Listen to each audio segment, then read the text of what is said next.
Berlatar belakang di Seoul, kisah berfokus pada seorang remaja SMA yang baru saja pindah ke kota, sebut saja Jungkook. Ini orangnya. Katanya kepindahan Jungkook karena sang ayah mencoba mencari peruntungan di kota tersebut.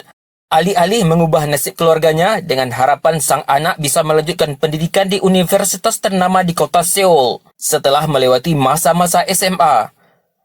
Karena kondisi keuangan keluarga, Jungkook disekolahkan di sebuah SMA yang mana di SMA tersebut, ayah Jungkook tidak akan mengeluarkan biaya yang terlalu besar. Tak sesuai harapan Jungkook, ternyata lingkungan sekolah yang dia tempuh cukup keras. Mulai dari hukuman fisik yang dia terima ketika terlambat sekolah, kakak kelas yang arogan, perlakuan semena-mena oleh kakak kelasnya, hingga siswa yang dengan sangat gampang berkelahi bahkan di saat guru sedang mengajar.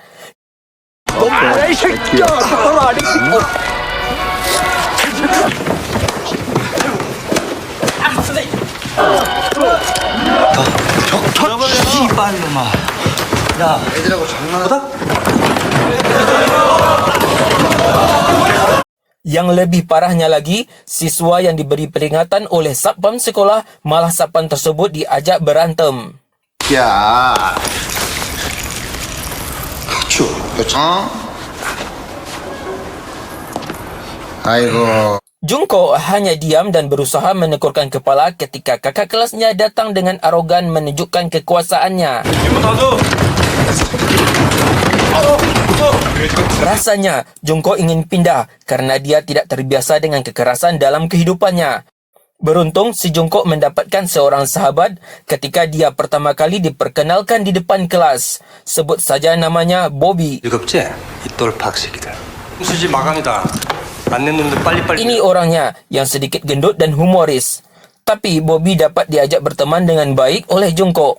Sejak Jungkook menunjukkan kepiawaiannya bermain basket, Jungkook memiliki beberapa teman satu frekuensi dengannya, sebut saja Jeno dan Sam.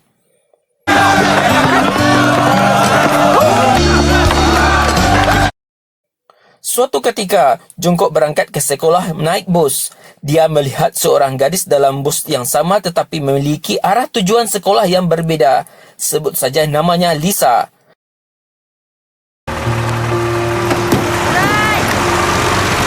Sampai suatu ketika, Jungkook mulai menaruh perhatian kepadanya dengan saling lirik-lirikan hingga suatu hari di mana gadis ini diganggu oleh preman sekolahnya, sebut saja John. 괜찮아요. 들어준다니까. Dan si Jungkook memberanikan diri menghampiri dan menolongnya. Dan tiba-tiba 오베 새끼가 겁대가려. Jungkook, Lisa, Jeno dan Bobby lari menyelamatkan diri dari kejaran preman sekolah. Mereka terpaksa memisahkan diri untuk memecahkan konsentrasi musuh. Hingga Jungkook dan Lisa bersembunyi di balik bak sampah. Dan keberadaan mereka diketahui preman kerana Lisa ketakutan melihat kecoak sampah dan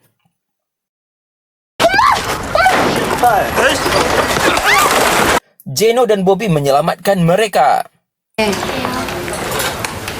미안해요.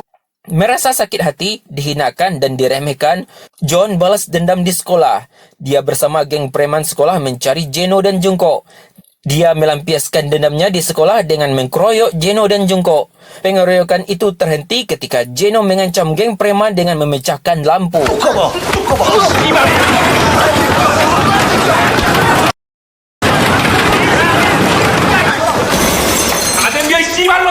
Semenjak kejadian itu, hubungan mereka semakin erat hingga mereka makan siang bersama. Namun, ada kekecewaan di hati Jungkook karena selesai acara makan siang itu, Jeno mengantar Lisa pulang. 니들 먼저 가라. 어? Tak terhenti di situ dan tak mau cintanya bertepuk sebelah tangan, Jungkook pun mulai mengintai Lisa ke sekolahnya, ke kelas, ke dalam bis, hingga mencari perhatian ketika hari hujan dengan menawarkan payung. 안녕하세요. Perjuangan Jungkook tak sia-sia. Dia mulai akrab dan dekat dengan Lisa. Jungkook kembali patah hati ketika Lisa memberikan hadiah ulang tahun untuk Jeno. Bahkan Lisa sempat merayakan ulang tahun Jeno dengan berjoget-joget di sebuah kafe hingga mereka berdansa berdua. Hancur sudah hati Jungkook. 생일 선물. 어디였어? Cerita kembali ke kelas. Jeno mulai mencari gara-gara.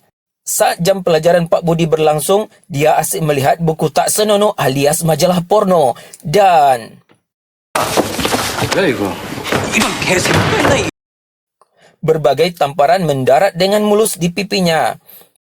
Tak hanya itu, Bobby, sang pemilik majalah tak senonoh itu juga mendapatkan hadiah mengejutkan dari Pak Budi. 야, 수업 시간에 하라는 공부는 안 하고, 어? Suatu malam, saat Jungkook jalan-jalan santai dengan sepedanya, yang mana sepeda itu merupakan pemberian ayahnya sebagai alat transportasi Jungkook di luar jam sekolah. Jungkook bertemu dengan Lisa, di mana Lisa sedang duduk-duduk di taman kota. Dan Lisa ini memanggil Jungkook. Alhasil, pertemuan mereka berakhir di sebuah warteg pinggir jalan untuk menikmati makan malam bersama. Di sana, Lisa menceritakan bahwa dirinya diberi sebuah pulpen oleh Jeno sebagai tanda cintanya. Lisa menolak cinta Jeno dan bermaksud mengembalikan pena tersebut melalui Jungkook. 씨한테 선물로 받은 거야. Alasannya karena Lisa mencintai seseorang yang pasti dia itu bukanlah Jeno.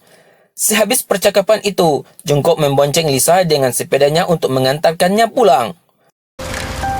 가? 뭐? Keesokan hari, Jungkook meminta Jeno menemuinya. 할 말 있다는 게 뭐냐? Jungkook menceritakan pertemuannya malam itu dengan Lisa pada Jeno. Jeno kesal, dia curiga pada Jungkook bahwa Jungkook telah mempengaruhi Lisa dan berniat merebut Lisa darinya. Dan inilah yang terjadi.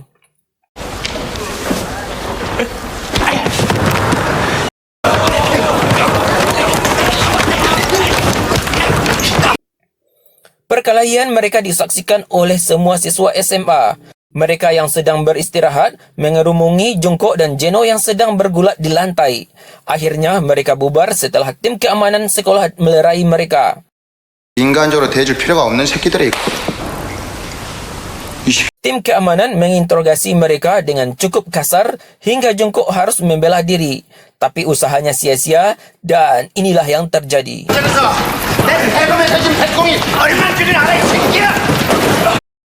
Jungkook mencoba mengumati memar-memar di badannya sendiri. Setelah agak mendingan, dia mencoba bergegas menuju bus tempat Lisa berhenti. Mereka berencana untuk jalan-jalan berdua saja. 끝났어? Hari yang dinantikan pun tiba. Mereka jalan-jalan ke danau, taman hutan, bermain gitar hingga perasaan cinta mulai terajut di hati mereka.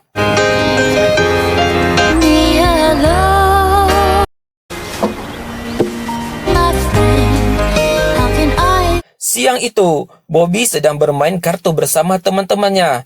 Dengan perasaan tak enak, Jeno datang menghampirinya. Mungkin karena masih tak enak hati kepada Jungkook, Jeno melampiaskan kekesalannya pada Bobby dengan merobek kartu-kartunya. Bobby marah, dia mengambil secangkir air panas di kantin dan menyiramkan kepada Jeno. Beruntung, Jeno berhasil menghindarinya dan mereka bertengkar di kantin. Bobby berhasil menusuk paha Jeno dengan pena dan pertengkaran mereka itu pun berakhir.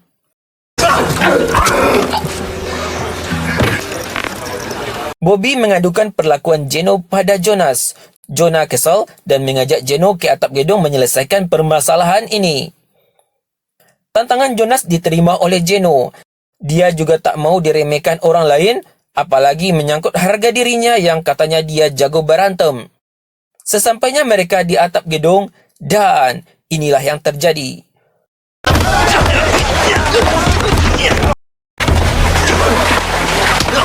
Perkelahian mereka selesai ketika Jeno sudah tak berdaya dengan luka memar yang cukup parah di bagian kepalanya.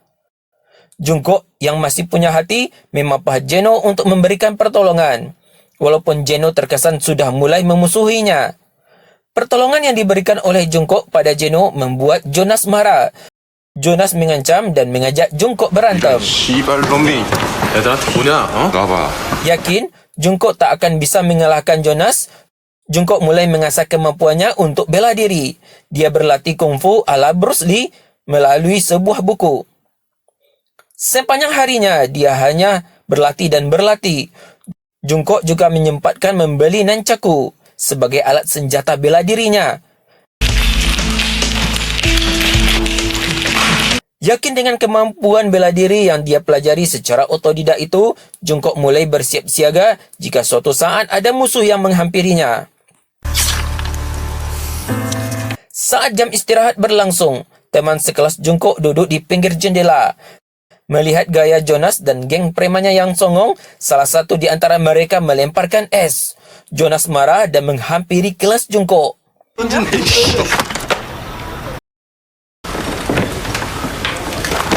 Bobby berusaha menenangkan Jonas yang berada di puncak kemarahannya. Dia malah menendang dan memukul Bobby. Melihat temannya diperlakukan kasar, Jungkook mulai marah. Dia mempersiapkan nunchakunya. Dia melemparkan kursi dan mengajak mereka semuanya berantem di atap gedung. Jungkook langsung menghajar Jonas dengan nunchakunya. Pertarungan hebat antara Jungkook dan Jonas dimulai.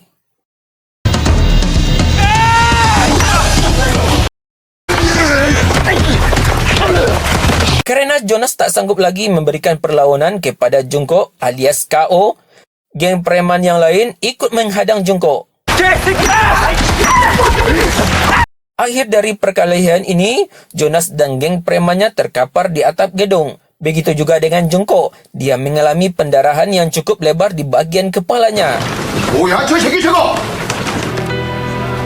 Akhir kisah, ayah si Jungkook datang ke rumah sakit menjenguk geng preman yang terluka parah.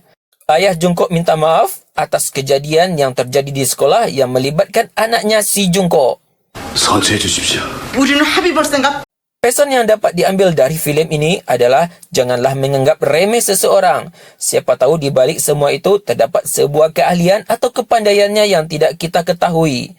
Intinya, hargailah sesama manusia walaupun pada hakikatnya terdapat perbezaan yang tidak dapat disatukan.